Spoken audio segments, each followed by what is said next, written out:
अस्सलामुअलैकुम। उम्मीद है आप सब खैर आफियत से होंगे। नाज़िर करामी, जम्मू और कश्मीर की सियासत एक बार फिर उस वक्त गर्म हो गई जब वजीर आला उमर अब्दुल्ला ने वाज़े अल्फाज में कहा कि जम्मू और कश्मीर को दोबारा रियासती दर्जा दिलाना उनकी हुकूमत की सबसे बड़ी वो तरजीह है।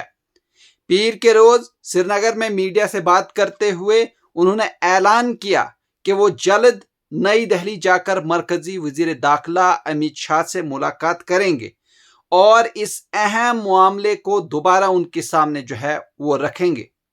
उमर अब्दुल्ला ने कहा कि रियासती दर्जा की बहाली कोई मामूली सियासी मुतालबा नहीं, बल्कि जम्मू और कश्मीर के अवाम के जज्बात, इख्तियारात और मुस्तकबिल से जुड़ा हुआ मसला है। उन्होंने कहा कि गुज़श्ता कई बरसों से लोग ये उम्मीद लगाए बैठे हैं कि इन्हें दोबारा मुकम्मल रियासती हकूक वो हासिल होंगे। इसीलिए उनकी हुकूमत इस मामले को हर सतह पर मुसलसल उठा रही है। उन्होंने कहा कि दिल्ली में होने वाली आइंदा मुलाकात निहायत अहम होगी, क्योंकि इसमें जम्मू और कश्मीर से जुड़े कई बड़े मामलात ज़ेर बहस आएंगे। वजीर आला के मुताबिक सिर्फ रियासती दर्जा ही नहीं, बल्कि रिजर्वेशन पॉलिसी, मुख्तलिफ इंतजामी इख्तियारात, कारोबारी कवायद और लेफ्टिनेंट गवर्नर इंतजामिया की तरफ से मरकज को भेजे गए मामलात पर भी बातचीत होगी। उन्होंने अंदिया दिया कि कुछ ऐसे फैसले हैं जो बराह रास्त मरकज की मंजूरी के बगैर मुमकिन नहीं, इसीलिए मरकजी क़यादत के साथ मुसलसल राबता जरूरी है। वज़ीर आला ने इंटरनेट बंदिश और फोन टैपिंग जैसे हसास मामलात पर भी खुलकर बात की। उन्होंने कहा कि जब तक जम्मू और कश्मीर में सिक्योरिटी और कानून व इंतजाम की जिम्मेदारी लेफ्टिनेंट गवर्नर इंतजामिया के पास है, तब तक इंटरनेट सर्विस बंद करने, मोबाइल नेटवर्क मुअत्तल करने या फोन निगरानी जैसे इख्तियारात भी इन्हीं के पास रहने चाहिए। इनका कहना था कि मुंतखब हुकूमत उस वक्त तक इसे इख्तियारात इस्तेमाल नहीं कर सकती जब तक दाखिली सलामती का पूरा कंट्रोल उसके पास न हो। सियासी मुबस्सिरीन के मुताबिक उमर अब्दुल्ला का यह बयान इंतहाई अहम वक्त पर सामने आया है, क्योंकि हालिया दिनों में जम्मू और कश्मीर में रियासती दर्जा की बहाली का मुतालबा दोबारा वो जोर पकड़ चुका है। मुख्तलिफ सियासी जमातें, समाजी तंजीमें और अवामी हल्के मुसलसल ये सवाल उठा रहे हैं कि आखिर कब जम्मू और कश्मीर को उसकी मुकम्मल आईनी हैसियत वापस मिलेगी। मीडिया से गुफ्तगू के दौरान वजीर आला ने दिल्ली की सियासी सूरत हाल पर भी तबसरा किया।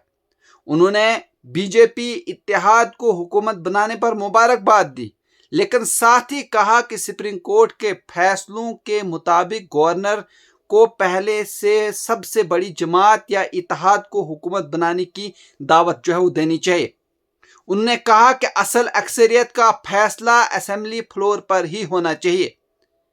काबीना में मुमकिना रद्दबदल या तौसी से मुतल्लिक सवाल पर उमर अब्दुल्ला ने कहा कि इस वक्त हुकूमत मुकम्मल तौर पर काम कर रही है और तरक्याती सरगर्मियां वो जारी है। ताहम अगर किसी महकमा की कारकर्दगी इत्मीनान बख्श न हुई तो उसके बारे में मुनासिब फैसला लिया जाएगा। उन्होंने कहा कि किसी भी मुमकिना काबीना तौसी या रद्दबदल का फैसला पार्टी क़यादत से मुशावरत के बाद मुनासिब वक्त पर किया जाएगा। जम्मू कश्मीर के सियासी हलकों में अब सबकी नजरें दिल्ली पर होने वाली इस मतवक्का मुलाकात पर जमी हुई हैं। अवाम को उम्मीद है कि शायद इस बार रियासती दर्जा की बहाली के मामले में कोई बड़ी पेशरफ वो सामने आएगी। दूसरी तरफ अपोजिशन जमातें भी हुकूमत के बयानात पर गहरी नजर रखे हुए हैं और ये जानने की कोशिश कर रही हैं कि मरकज इस अहम मुतालबे पर आखिर कब अमली कदम उठाएगा। वहीं रियासती दर्जा की बहाली का मामला गुज़श्ता चंद बरसों से जम्मू और कश्मीर की सियासत का सबसे बड़ा मौजू बन चुका है और उमर अब्दुल्ला की ताज़ा बयान ने एक बार फिर इस बहस को नई शिद्दत दी है। या नाजरीन, अगर आप इस तरह के और भी न्यूज़ देखना चाहते हैं तो आप हमारे चैनल को सब्सक्राइब कर सकते हैं, लाइक कर सकते हैं और शेयर कर सकते हैं। मुझे दीजिए इजाज़त, शुक्रिया। काश एक मुलाकात से हमें स्टेटहुड मिल जाती तो फिर हमें कब का मिल गया होता। सिलसिला चल रहा है, लेकिन स्टेटहुड की मांग, स्टेटहुड की बात तो जब कभी हम मिलते हैं मैं करता हूँ, लेकिन उसके साथ साथ और भी चीज़ें हैं जिन पे होम मिनिस्टर साहब से बात करनी है। हमारे बिजनेस रूल्स के मुतालिक एडवोकेट जनरल को लेके जो रिजर्वेशन का मामला लेफ्टिनेंट गवर्नर साहब ने दिल्ली रेफ़र किया, उसके हवाले से, और कई सारे और इश्यूज़ हैं जिन पे बीच बीच में होम मिनिस्टर साहब से मिलना जो है ठीक रहता है। और आज दिल्ली में उनसे इन सब और बाकी इश्यूज़ पे जो है मैं बात कर लूँगा। टेलीकॉम के पावर्स वैसे भी उन्हीं को होने चाहिए, इसमें कोई ऐसी बात नहीं है जो कि हमारे रीऑर्गेनाइजेशन एक्ट या बिजनेस रूल्स के खिलाफ हो। लेकिन क्योंकि मुझे बताइए ना, टेलीफोन को टैप करना या मोबाइल सर्विस को रोकना या इंटरनेट को बंद करना, इसके ऑर्डर कहाँ से जारी होते हैं? होम डिपार्टमेंट से। और home, law and order, security, ये तो एलजी साहब की जिम्मेदारी है। तो जाहिर सी बात है, अगर कहीं हालात ख़राब हुए और उसके लिए मोबाइल इंटरनेट बंद करना पड़ा तो ऑर्डर होम से ही जारी होगा, लेफ्टिनेंट गवर्नर साहब से जारी होगा। तो ये पावर्स उन्हें दिए गए और बेहतर है उन्हीं को मिले, क्योंकि बीच बीच में फिर अगर फ़ोन बंद करने के लिए उनको हमारे कंधे से बंदूक चलाने की ज़रूरत पड़ी तो खामखा हम बीच में फंस जाएंगे, जहाँ इसमें हमारा कोई रोल ही नहीं बनता। तो फिलहाल जब तक सिक्योरिटी और लॉ एंड ऑर्डर की जिम्मेदारी एलजी साहब के पास है, तब तक ये पावर्स भी उन्हीं के पास होने चाहिए। ये पावर्स इलेक्टेड गवर्नमेंट के पास नहीं हो तो बेहतर होगा। कन्फ्यूजन की बात ही नहीं है ना, इसमें गलती मेरी है। मैं इसी तरह बीच बीच में सड़क के किनारे आप लोगों से बात करता हूँ, आप लोग सवाल पूछते हो जिसका जवाब थोड़ा लंबा होना चाहिए, लेकिन वक्त की कमी की वजह से मैं जवाब ऐसा दे देता हूँ जिससे कि हमारे जो मुखालिफ हैं वो उसको घुमा फिरा के पेश करते हैं। पहली बात, ये दुकान जो है ये उन लोगों के लिए है जिनका मजहब उन्हें शराब पीने की इजाज़त देती है, एक।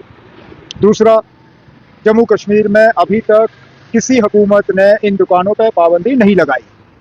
इसका मतलब ये नहीं है कि हम चाहते हैं कि और ज़्यादा ये इस्तेमाल हो, सिर्फ ये कि जिन लोगों को मजहब का मतलब शराब इस्तेमाल या पीने की इजाज़त है वो करें।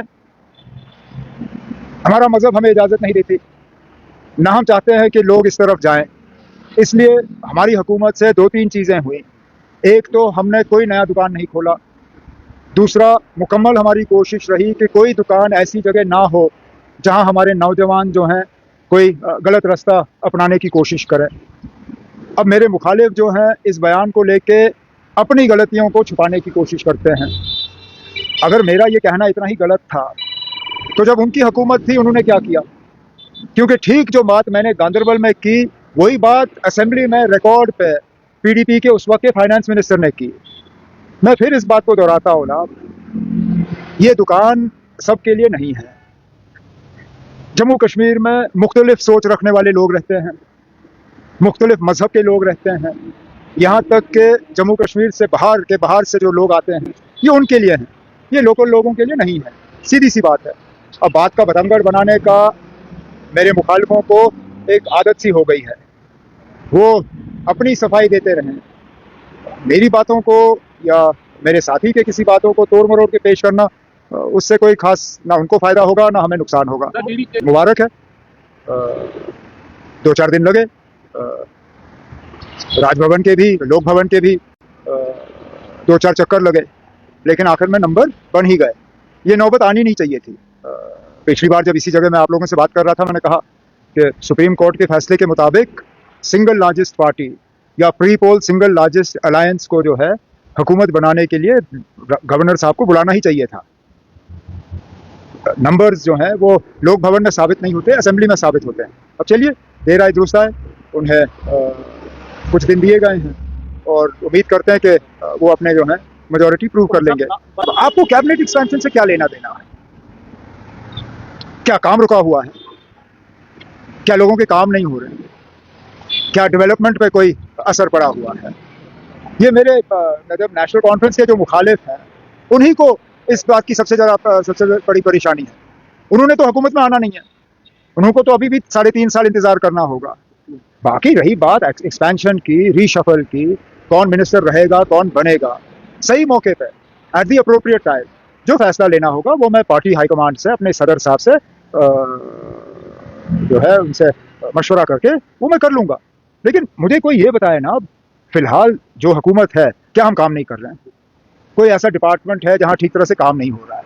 अगर है तो हम उसको दुरुस्त कर लेंगे। लेकिन ये रीशफल वाली रट जो है ये हमारे एलओपी साहब ने शुरू की और उसके बाद आप सब पीछे पीछे दौड़ना शुरू कर गए। एट द अप्रोप्रिएट टाइम, सही मौके पे जो रीशफल हमें करना होगा वो हम कर लेंगे।